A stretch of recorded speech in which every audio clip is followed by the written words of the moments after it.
Bienvenue dans Real Economy, je suis Maitri Sitharaman. Au plan économique, l'incertitude est devenue la norme.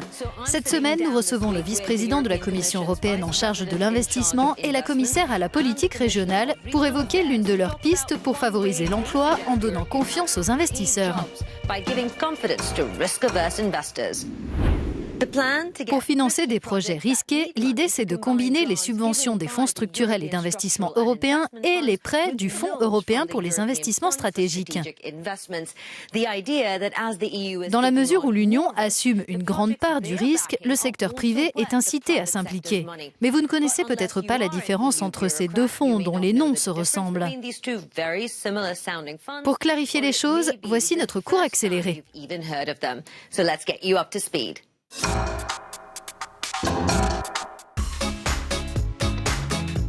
Joe a besoin d'argent pour son projet. Il se rapproche des autorités administratives de son pays qui peuvent l'aider. Celles-ci examinent son dossier et l'approuvent s'il correspond à leur plan de développement par secteur et par région. Ce plan national, qui comporte de nombreux projets comme celui de Joe, est ensuite pris en main par le gouvernement, qui pour le financer peut solliciter l'Union européenne par le biais des fonds structurels et d'investissement. Ces fonds puisés dans le budget européen représentent 454 milliards d'euros de subventions pour la période 2014-2020 et se déclinent en 5 fonds distincts. Les autorités administratives des pays et l'Union européenne se mettent d'accord et gèrent ensemble les financements dédiés à l'application des plans nationaux. Les États ajoutent leurs propres fonds aux subventions européennes et versent les financements aux différents projets. Un deuxième fonds, appelé Fonds européen pour les investissements stratégiques, ou FEIS, accorde des prêts et des garanties aux projets individuels. Là, Joe peut y prétendre en effectuant les démarches directement. Pour être retenu, Joe et les porteurs de projets comme lui doivent remplir des critères stricts établis par la Banque européenne d'investissement. Le FEIS joue le rôle de garantie quant à la faisabilité de ces projets en permettant à ceux qui les portent de convaincre davantage d'investisseurs privés de les suivre.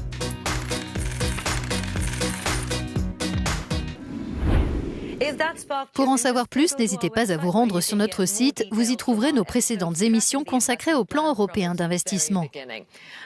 Nous sommes à présent avec Corina Cretu, commissaire européenne à la politique régionale. C'est elle qui gère le budget massif des fonds structurels et d'investissement. Et Jyrki Katainen, vice-président de la Commission en charge de l'emploi, de la croissance, de l'investissement et de la compétitivité. Constatez-vous effectivement que les fonds structurels, mais aussi le FEIS, créent des emplois ? Nous disposons d'une évaluation sur l'utilisation des fonds pour la période 2007-2013. Plus d'1 million d'emplois ont été créés. Et je ne parle que des emplois directs. Mais évidemment, il faut multiplier ce chiffre par 2 ou 3 pour quantifier les emplois indirects. Plus de 40 000 PME ont vu le jour et nous travaillons ensemble à amplifier l'impact de ces fonds qui perdurent sur la période 2014-2020. Ils sont dotés de plus de 600 milliards d'euros pour l'ensemble des 28 États membres. Quand nous avons adopté le FEIS, nous avions évalué que son impact sur l'emploi serait de l'ordre de 1,3 million d'emplois créés. L'Organisation internationale du travail estime qu'il se traduira par la création de 2,1 millions d'emplois. Le moment est probablement approprié pour vous soumettre la question de Grégory Claeys, économiste à l'Institut Bruegel.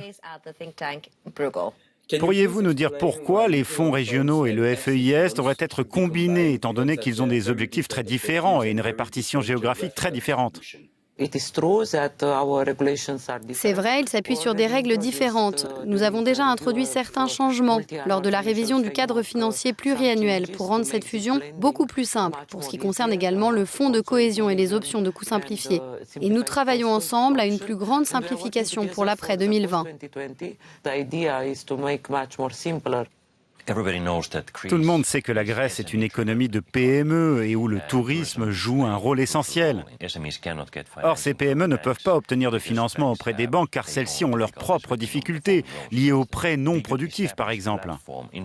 Nous pourrions établir des plateformes d'investissement pour les PME grecques du secteur du tourisme dans lesquelles les fonds structurels pourraient apporter des financements, comme le FEIS et des investisseurs privés. Ensuite, le FEIS pourrait accorder aux PME des prêts peu onéreux et de long terme.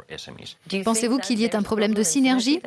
Il faut juste faire preuve de bon sens pour combiner les différentes sources de financement.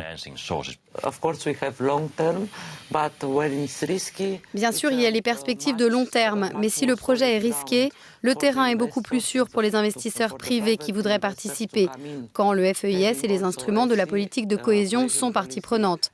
Ça leur garantit que le projet est solide. Y aurait-il de nouvelles réductions de financement du côté de certains projets ou dans certains secteurs qui ont été financés par les fonds structurels, comme les universités par exemple ? Nous allons investir en priorité dans la recherche, l'innovation, le numérique, et nous allons réduire nos financements destinés aux infrastructures. Nous savons qu'il y a des besoins, en particulier en Europe centrale et orientale, parce que les connexions, c'est très important, mais nous devons travailler main dans la main également avec ces régions en faveur de l'innovation. Pour ce qui est de l'avenir, je dirais que la très grande majorité des fonds structurels continuera de fonctionner sur le principe des subventions. Mais dans le même temps, je me dis qu'il y a d'autres instruments financiers à mettre en œuvre, parce que parfois, il y a des manières plus efficaces d'utiliser les ressources européennes ou nationales. C'est un moment intéressant de notre entretien pour vous présenter un autre expert, Matthias Dolz, du Centre de recherche économique européenne ZEW en Allemagne. Voici sa question. Comment le FEIS est-il vu à long terme pour l'après-2020 ? Il a été dit par exemple dans le rapport des 5 présidents en juin 2015 que ce fonds pourrait être transformé en mécanisme de stabilisation pour la zone euro. Est-ce une option viable ? Le FEIS n'est pas optimal. Par exemple, la stabilisation au niveau des États membres, cela peut passer par les dispositifs d'indemnisation chômage.